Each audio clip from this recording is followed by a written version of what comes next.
Marcos 14.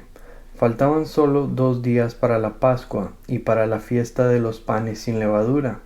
Los jefes de los sacerdotes y los maestros de la ley buscaban con artimañas cómo arrestar a Jesús para matarlo. Por eso decían: no durante la fiesta, no sea que se amotine el pueblo. En Betania, mientras estaba él sentado a la mesa en casa de Simón llamado el leproso, llegó una mujer con un frasco de alabastro lleno de un perfume muy costoso, hecho de nardo puro.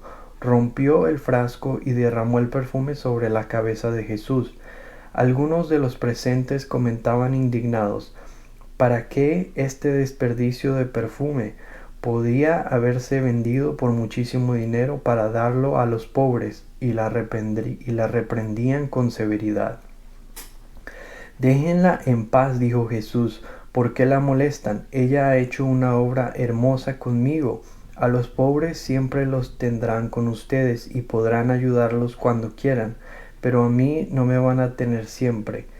Ella hizo lo que pudo, ungió mi cuerpo de antemano preparándolo para la sepultura. Les aseguro que en cualquier parte del mundo donde se predique el Evangelio, se contará también en memoria de esta mujer lo que ella hizo. Judas Iscariote, uno de los 12, fue a los jefes de los sacerdotes para entregarles a Jesús. Ellos se alegraron al oírlo y prometieron darle dinero, así que él buscaba la ocasión propicia para entregarlo. El primer día de la fiesta de los panes sin levadura, cuando se acostumbraba a sacrificar el cordero de la Pascua, los discípulos le preguntaron a Jesús: ¿dónde quieres que vayamos a hacer los preparativos para que comas la Pascua? Él envió a 2 de sus discípulos con este encargo: vayan a la ciudad y les saldrá al encuentro un hombre que lleva un cántaro de agua. Síganlo y allí donde entre, díganle al dueño: el maestro pregunta: ¿dónde está la sala en que pueda comer la Pascua con mis discípulos? Él les mostrará en la planta alta una sala amplia, amueblada y arreglada. Preparen allí nuestra cena. Los discípulos salieron, entraron en la ciudad y encontraron todo tal como les había dicho Jesús. Así que prepararon la Pascua. Al anochecer llegó Jesús con los 12. Mientras estaban sentados a la mesa comiendo, dijo: les aseguro que uno de ustedes que está comiendo conmigo me va a traicionar. Ellos se pusieron tristes y uno tras otro empezaron a preguntarse: ¿acaso seré yo? Es uno de los 12, contestó, uno que moja el pan conmigo en el plato. A la verdad, el Hijo del Hombre se irá tal como está escrito de él.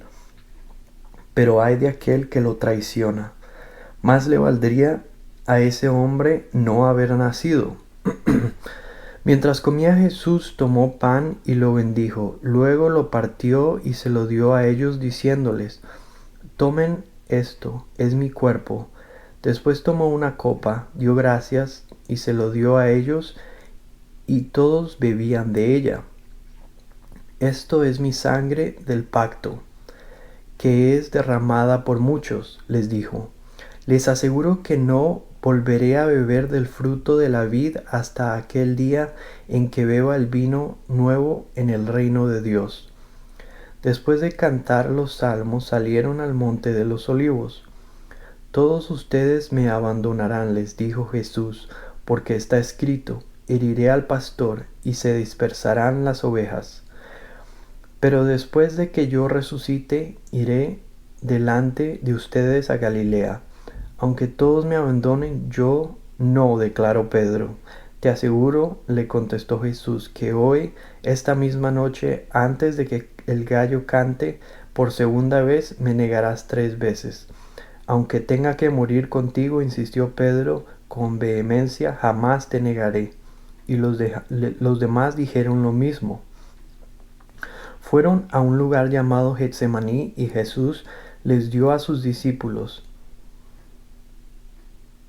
Les dijo: siéntense aquí mientras yo oro.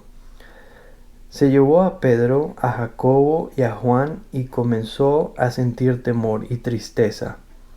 Es tal la angustia que me invade que me siento morir, les dijo. Quédense aquí y vigilen.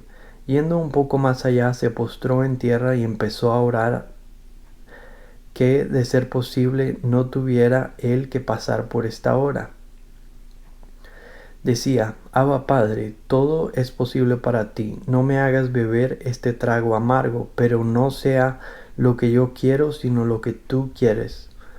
Luego volvió a sus discípulos y los encontró dormidos. Simón, le dijo a Pedro, ¿estás dormido? ¿No pudiste mantenerte despierto ni una hora? Vigilen y oren para que no caigan en tentación. El espíritu está dispuesto, pero el cuerpo es débil. Una vez más se retiró e hizo la misma oración. Cuando volvió, los encontró dormidos otra vez, porque se les cerraban los ojos de sueño. No sabían qué decirle. Al volver por tercera vez les dijo: Siguen durmiendo y descansando, se acabó. Ha llegado la hora. Miren, el Hijo del Hombre va a ser entregado en manos de pecadores. Levántense, vámonos, ahí viene el que me traiciona. Todavía estaba hablando Jesús cuando de repente llegó Judas, uno de los 12. Lo acompañaba una turba armada con espadas y palos, enviada por los jefes de los sacerdotes, los maestros de la ley y los ancianos. El traidor les había dado esta contraseña: al que yo le dé un beso, este es, arréstenlo y llévenselo bien asegurado. Tan pronto como llegó Judas, se acercó a Jesús. Rabí, le dijo, y lo besó. Entonces los hombres prendieron a Jesús, pero uno de ellos que estaban ahí desenfundó la espada e hirió al siervo del sumo sacerdote, cortándole una oreja. ¿Acaso soy yo un bandido?, dijo Jesús, para que vengan con espadas y palos a arrestarme. Día tras día estaba con ustedes enseñando en el templo y no me prendieron, pero es preciso que se cumplan las escrituras. Entonces todos lo abandonaron, huyeron. Cierto joven que se cubría con solo una sábana iba siguiendo a Jesús. Lo detuvieron, pero él soltó la sábana y escapó desnudo. Llevaron a Jesús ante el sumo sacerdote y se reunieron allí todos los jefes de los sacerdotes, los ancianos y los maestros de la ley.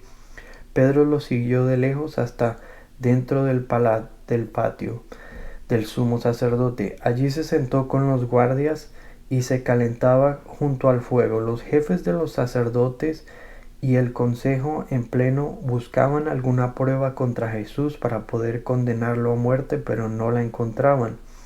Muchos testificaban falsamente contra él, pero sus declaraciones no coincidían. Entonces unos decidieron dar este falso testimonio contra él. Nosotros le oímos decir: destruiré este templo hecho por hombres y en 3 días construiré otro, no hecho por hombres. Pero ni aun así concordaban sus declaraciones. Poniéndose de pie en el medio, el sumo sacerdote interrogó a Jesús: ¿No tienes que contestar? ¿Qué significan estas denuncias contra ti? Pero Jesús se quedó callado, no contestó nada. ¿Eres el Cristo, el Hijo del Bendito?, le preguntó de nuevo el sumo sacerdote. Sí, yo soy, dijo Jesús, y ustedes verán al Hijo del Hombre sentado a la derecha del Todopoderoso y viniendo en las nubes del cielo. ¿Para qué necesitamos más testigos?, dijo el sumo sacerdote, rasgándose las vestiduras. Ustedes han oído la blasfemia. ¿Qué les parece? Todos ellos lo condenaron como digno de muerte. Algunos comenzaron a escupirle, le vendaron los ojos y le daban puñetazos. Profetiza, y gritaban los guardias también y daban bofetadas. Mientras Pedro estaba abajo en el patio, pasó una de las criadas del sumo sacerdote. Cuando vio a Pedro calentándose, se fijó en él. «Tú también estabas con el Nazareno, con Jesús», le dijo ella. Pero él lo negó. «No lo conozco, ni siquiera sé de quién estás hablando».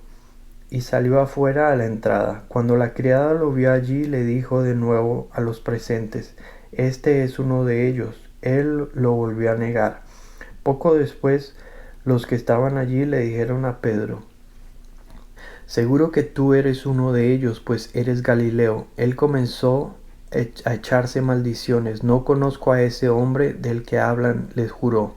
Al instante un gallo cantó por segunda vez. Pedro se acordó de lo que Jesús le había dicho: Antes de que cante el gallo, por segunda vez me negarás 3 veces. Y se echó a llorar.